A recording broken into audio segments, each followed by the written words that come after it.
नमस्कार, खबर मध्य प्रदेश से मैं हूं भावना जोशी आपके साथ। और यूक्रेन के साथ जारी गतिरोध के बीच रूस ने गुरुवार की सुबह हमला बोल दिया यूक्रेन पर, जहां रूस के राष्ट्रपति पुतिन ने सैन्य कार्यवाही की औपचारिक घोषणा के साथ यूक्रेन से युद्ध का ऐलान किया था। इसके साथ ही रूसी राष्ट्रपति पुतिन ने यूक्रेन के खिलाफ रूसी ऑपरेशन में हस्तक्षेप करने वालों के खिलाफ जवाबी कार्यवाही का संकल्प भी लिया है। लेकिन इसके बीच सबसे बड़ी खबर यह है कि वहां रहने वाले लोगों में दहशत का माहौल है। भारत सरकार कोशिश कर रही है कि वहां से कैसे भी भारतीयों को वापस लाया जाए। और इसी बीच हमारे साथ जुड़ रही है यूक्रेन से भारत वापस लौटी आफरीन। भारत सरकार ये लगातार प्रयास कर रही है और उस प्रयासों का नतीजा है कि आज आफरीन हमारे साथ लाइन पर है। आफरीन जो कि यूक्रेन से ग्वालियर आई है और वहां की स्टूडेंट भी रही है। आफरीन, सबसे पहले तो मैं आपसे जानना चाहूंगी कि किन हालातों में आप भारत लौटी हैं और साथ ही आप भारत कब लौटी थी?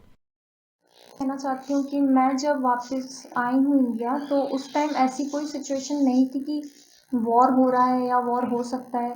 हाँ, बॉर्डर्स पे ये सारी फोर्सेस कलेक्ट थी, तो लगता था, एस्टिमेट था कि हो सकता है कुछ, लेकिन इतना भी कुछ नहीं लग रहा था। जैसे ही हमारी फ़्लाइट दिल्ली में लैंड हुई और हम लोग बाहर एयरपोर्ट पर आए और हमने न्यूज़ चैनल्स सारे स्टेशंस वगैरह पे ऑन थे, हमने देखा तो उसमें हम भी शॉक थे कि एकदम इंस्टेंट ये कैसे होगा कि कल रात को ही हम कीव एयरपोर्ट पे थे। ऑलरेडी हमारी फ्लाइट थी जो।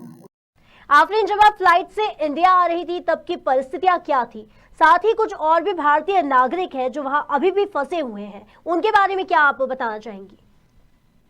नहीं, हमें ऐसा कुछ नहीं लग रहा था क्योंकि सिचुएशन ऐसी नहीं थी, लेकिन हाँ, हो सकता था। तो मैं यही सोच रही थी कि कहीं ख़राब ना हो जाए, तो मैंने सोचा कि हाँ, फैमिली की कंडीशन बहुत स्ट्रेसफुल थी, तो मैंने सोचा कि चलो चल लेते, क्योंकि ऑनलाइन क्लासेस भी हो गई थी 1 मंथ के लिए हमारी यूनिवर्सिटी में। क्या भारतीय दूतावास से आपको कोई इंफॉर्मेशन मिली थी या फिर कोई टेक्स्ट के माध्यम से आपको बताया गया था कि अब आपको भारत लौट जाना चाहिए, या किसी प्रकार का मैसेज आपको कन्वे किया गया था और वॉर के बारे में आपको जानकारियां दी गई थी? जी, एक्चुअली इंडियन एम्बेसी ये कह रही थी कि ओके, हम एडवाइस कर रहे हैं सारे इंडियन स्टूडेंट्स को कि आप लोग जल्दी से जल्दी यूक्रेन छोड़ दें, या फिर जिनका ज़रूरी नहीं है वहाँ रुकना, तो वो आ सकते हैं। तो फर्स्ट 5th ईयर के स्टूडेंट्स जिनका क्रॉप नहीं होता है, तो वो लोग तो चले भी गए थे कुछ स्टूडेंट्स, लेकिन हमारा मेन प्रॉब्लम थी कि हमारा क्रॉप होता है। लास्ट ईयर था हमारा, हमारे सारे एग्ज़ाम्स होते हैं लास्ट ईयर में, डिग्री का सवाल था। और फिर उसके बाद टिकट्स भी काफ़ी महंगी हो गई थी एकदम से, तो वो भी अफोर्ड नहीं कर पा रहे थे कुछ स्टूडेंट्स। तो वो सोच रहे थे कि हाँ, कुछ टाइम बाद चलते हैं, क्योंकि एकदम इंस्टेंट तो कुछ नहीं होता। देखेंगे, अगर सिचुएशंस वॉर की क्रिएट हुई तो हम लोग सब लोग टिकट तो करवा ही लिया। तो किसी की आज फ्लाइट थी, किसी की कल फ्लाइट थी, और मेरी जो फ्लाइट हुई उसके बाद, वो शायद मेरी लास्ट फ्लाइट थी, उसके बाद सारी फ्लाइट्स कैंसिल कर दी गई। आफरीन, क्या हालात थे यूक्रेन के साथ? और साथ ही आप वहां पर अपने दोस्तों के साथ भी जुड़ी होंगी, तो आपकी कहीं ना कहीं एक बातचीत उनसे होगी, तो क्या परिस्थितियां है वहां पर और कैसा माहौल है वहां का? जी, एक्चुअली वहाँ पे थोड़ा स्ट्रेस का माहौल है, क्योंकि किसी ने ये सिचुएशन फ़ील नहीं करी है पहले। मैं भी फर्स्ट टाइम ऐसा ये सिचुएशन देख रही हूँ। तो मैं फिर भी इंडिया आ गई हूँ, लेकिन वहाँ के लोगों का बहुत ज़्यादा सिचुएशन मैं समझ सकती हूँ। यहाँ रह के भी मैं समझ सकती हूँ, तो वहाँ तो कुछ ज़्यादा ही टेरर होगा। तो हमारे कॉन्ट्रैक्टर और जितने भी वहाँ के यूनिवर्सिटी के लोग हैं, उन्होंने सबको, स्टूडेंट्स को बोल दिया है कि आप लोग हॉस्टल में हो तो हॉस्टल में रहो, फ्लैट में हो तो फ्लैट में रहो, और बेसमेंट्स वगैरह का सबको एड्रेस और दिखा दिया है कि यहाँ है। अगर इमरजेंसी कंडीशन हुई, सिचुएशन हुई, तो बेसमेंट प्रोवाइड किए गए, वहाँ स्टूडेंट्स रुक सकते हैं। और पहले से ही बोल दिया गया था कि खाना वगैरह, फूड, वाटर, सारी इंपॉर्टेंट थिंग्स पहले से ही आप अवेलेबल कर लो अपने लिए स्टॉक में। और मोबाइल्स वगैरह डिस्चार्ज के लिए पावर बैंक और मोबाइल्स भी चार्ज रखें अपना साथ में। जैसा कि आपने बताया कि आपके आने वाली सारी फ्लाइट्स जो है वो कैंसिल हो गई थी, तो अभी भी जो भारतीय नागरिक है वो वहां पर कहीं ना कहीं फंसे हुए हैं, तो उनकी क्या कंडीशन है? साथ ही भारत सरकार क्या प्रयास कर रही है कि उन्हें वापस लेकर आया जाए? कोई कोई आपका दोस्त होगा जो भारतीय वहां पर फंसा हुआ है, तो उनके जरिए कहीं ना कहीं आपको ये पता होगा कि क्या भारत सरकार की तरफ से उन्हें क्या मैसेज जो है वो अभी कन्वे किया गया है? मुझे बहुत बहुत बुरा फ़ील हो रहा है क्योंकि मैं आई उसके बाद सारी फ़्लाइट्स कैंसिल हुई हैं। किसी की मेरी मेरी ही एक फ्रेंड है, उसकी आज फ़्लाइट थी। तो मैं बस यही कहना चाहूँगी हमारे इंडियन गवर्नमेंट से कि जल्दी से जल्दी, जितना जल्दी हो सके उन लोगों को इवैक्यूएट किया जाए, क्योंकि सिचुएशन कुछ नहीं कह सकते, इट्स अ वॉर, और वो भी रशिया और यूक्रेन का। तो पता नहीं, अगर हम लोग इंडिया में भी होते हैं, इंडिया में कुछ होता है तो एटलीस्ट हमारी फैमिली हमारे साथ है, हम सब एक साथ मिल के सब कुछ कर सकते हैं। लेकिन वहाँ की सिविलियंस भी बहुत ज़्यादा टेंशन में है।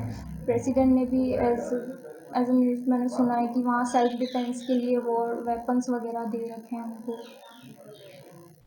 आफरीन, यूक्रेन गवर्नमेंट की आप बात कर रही हैं तो कहीं एक ट्वीट भी मैंने पढ़े हैं जो यूक्रेन के प्रेसिडेंट ने किए हैं, और उन्होंने ये भी कहा है कि जो भी सिविलियंस 20+ है उन्हें ट्रेनिंग भी दी जाएगी, साथ में वो आर्म्स देने का भी उन्होंने कहा है कि जितने भी सिविलियंस वहां पर है उन्हें आर्म्स भी दिए जाएंगे। तो कितनी सच्चाई है इस बारे में और इस बात में?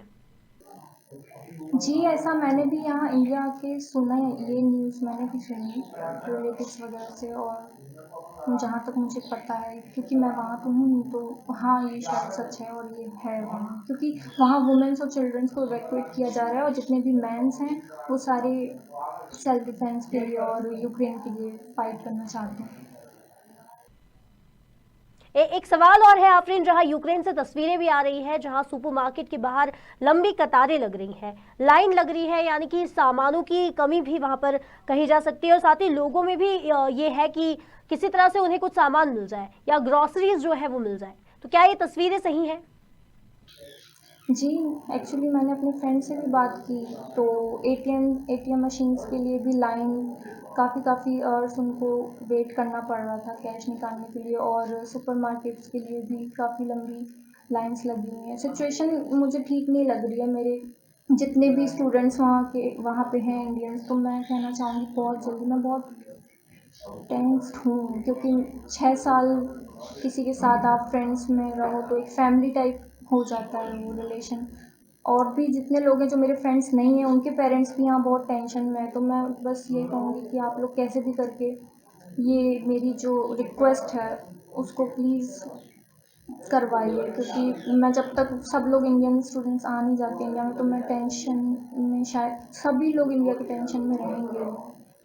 आफरीन, जैसा कि आपने बताया कि आप अपने एजुकेशन के लिए वहां रुकी थी, और कहीं ना कहीं आपके मन में भी ये होगा कि वॉर इतनी इजीली तो नहीं हो सकता, तो जी, एक्चुअली हमें 1 महीने से सिर्फ न्यूज़ मिल रही थी कि हाँ, इंडिया में ये है, वो है। वहाँ लोकली यहाँ पे कुछ ऐसा नहीं था। हमने सोचा शायद ऐसी टेरर क्रिएट कर रहे हों या जो भी। तो हमारी क्लासेस भी ऑफलाइन लग रही थी।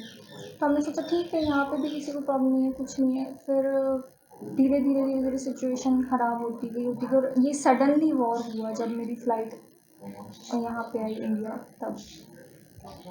अभी फिलहाल यूक्रेन में भारतीय फंसे हुए हैं, और कहीं ना कहीं उनके मन में भी डर है और दहशत है कि अपने वतन से दूर हैं, अपने घर परिवार से दूर हैं, और साथ ही साथ अपने पेरेंट्स से भी वे दूर हैं।